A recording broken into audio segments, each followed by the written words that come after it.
सभी का आज के समय में भारत में सभी के मन में एक ही प्रश्न है कि जो भारत और चाइना के मध्य में संबंधों में जो परिवर्तन अभी देखने को मिल रहे हैं, उसका मुख्य कारण क्या है? क्योंकि चाइना हमेशा एक अग्रेसिव मूड में रहने वाला देश है और अचानक से ये इसका भाव परिवर्तित हो जाना चाइना का भारत के प्रति और ये संबंधों में बदलाव आना, इस संदर्भ में आपके क्या विचार हैं?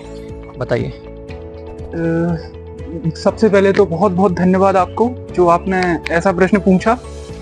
तो बेसिकली हम सबसे पहला फैक्टर्स देखें कि इसमें क्या कोई चाइना की चाल हो सकती है या फिर ये रियली में इंडिया चाइना एक दूसरे के प्रति लगाव हो रहा है या बहुत ही फ्रेंडशिप हो रही है, या कुछ हद तक अगर देखें कि रूस का फैक्टर है इसमें। तो सबसे पहले हम स्टार्ट करते हैं नंबर 1 पॉइंट से। इसमें सबसे पहले हम ले सकते हैं कि एज अगर प्रेजेंट में देखें तो चाइना बहुत ही कोशिश कर रहा है ताइवान को कब्जा करने की। अगर चाइना ये सोचता है कि अगर मैं ताइवान पे जैसे ही हमला करूं, अगर बेसिकली वो अगर ताइवान पे हमला करता भी है तो इंडिया यहाँ से पलटवार कर सकता है उस पर। तो अब इस वजह से चाइना दो फैक्टर के लिए रेडी नहीं हो पाएगा। यहाँ से ताइवान में भी उलझा रहेगा वो, यहाँ से इंडिया को भी देखना पड़ेगा। अब सेकंड बात क्या है कि हम देखते थे चाइना बहुत ही एग्रेसिव मूड में रहता था हमेशा, बहुत ही ज्यादा। अब अचानक ऐसा क्या हुआ कि दोनों देशों के बीच, इंडिया और चाइना के बीच सेटलमेंट हो गया और जो अपनी आर्मी है उनमें भी सेटलमेंट हो गया, पीछे हटने को भी रेडी हो गए। तो ये सब अचानक कैसे हो गया? तो अब इस पे मेन हम बात आए तो इस पे ये रीजन है कि बेसिकली हम जब भी देखते हैं कि जैसे ही सर्दी का मौसम आता है तो चाइना की जो विदेश मंत्रालय, फॉरेन मिनिस्ट्री है, वहां से अजीबोगरीब सी स्टेटमेंट आने लगती है, इंडिया की बहुत ज्यादा तारीफ करने लगते हैं जैसे विंटर का मौसम आता है। अब ऐसा क्यों? जैसा हमें पता है जो हमारे ब्रेव सोल्जर्स हैं इंडिया के, उन्हें तो बहुत अच्छा वॉरफेयर में लड़ना आता है, माउंटेन्स जो अपनी वॉर होती है उनमें बिल्कुल कैपेबल हैं वो। बट जो चाइनीज सोल्जर्स की बात कर रहे हैं वो इतने ज्यादा कैपेबल नहीं होते। इस वजह से एक हद तक देखें कि इस टाइम इस वजह से वो अपनी सेना को पीछे बुला रहे हैं और इस वजह से सॉफ्ट जो इंफॉर्मेशन है या जो अपनी बातें हैं वो कह रहे हैं। तो यहाँ हमें सावधान रहना चाहिए चाइना से। यहाँ कोई ना कोई चाइना का बिल्कुल षड्यंत्र चल रहा है।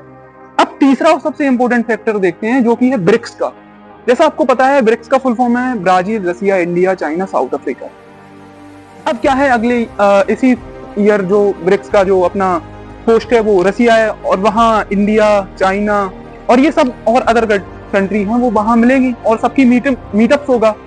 अब इसी फैक्टर्स को देखते हुए रूस यानी जो व्लादिमीर पुतिन वहां के प्रेसिडेंट है, उन्होंने देखा कि अगर इंडिया चाइना आपस ही में लड़ेंगे तो भाई ब्रिक्स का तो एक्सपेंशन बिल्कुल रुक जाएगा और अदर उसमें कंट्रीज शामिल हो गई, तो ऐसे उसका एक्सपेंशन नहीं हो सकता। यहाँ अगर लेफ्ट साइड देखें तो G7 कंट्रीज हैं तो, और राइट साइड देखें यहाँ ब्रिक्स, तो ये इनडायरेक्टली फाइट है दोनों में, G7 वर्सेस ब्रिक्स।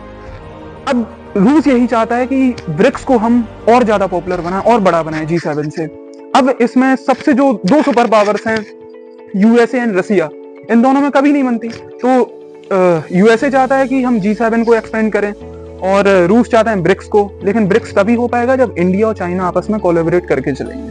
तो यही सर मेन फैक्टर्स हैं हमारे जो इंडिया और चाइना को और नजदीक लाते हैं। कृपया और कुछ पूछना चाहेंगे आप?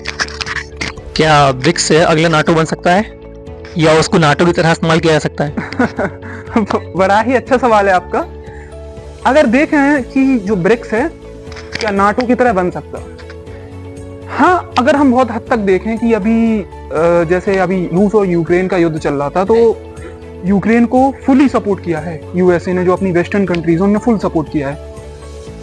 अब ऐसा अगर रूस को फ्यूचर में कभी ऐसा महसूस होता है कि उन पर बहुत ज्यादा खतरा आ गया, बहुत ही ज्यादा, और अदर कंट्रीज को लगता है जैसे इंडिया, चाइना, ऐसा होता है कि USA, वो तो पता ही है भाई किसी का भी नहीं है, USA हमेशा उसने धोखा दिया। 1971 में हमें धोखा दिया, तब रूस आया था हेल्प करने।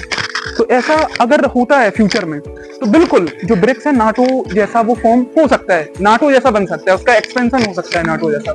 जी सर, धन्यवाद सारे जवाबों के।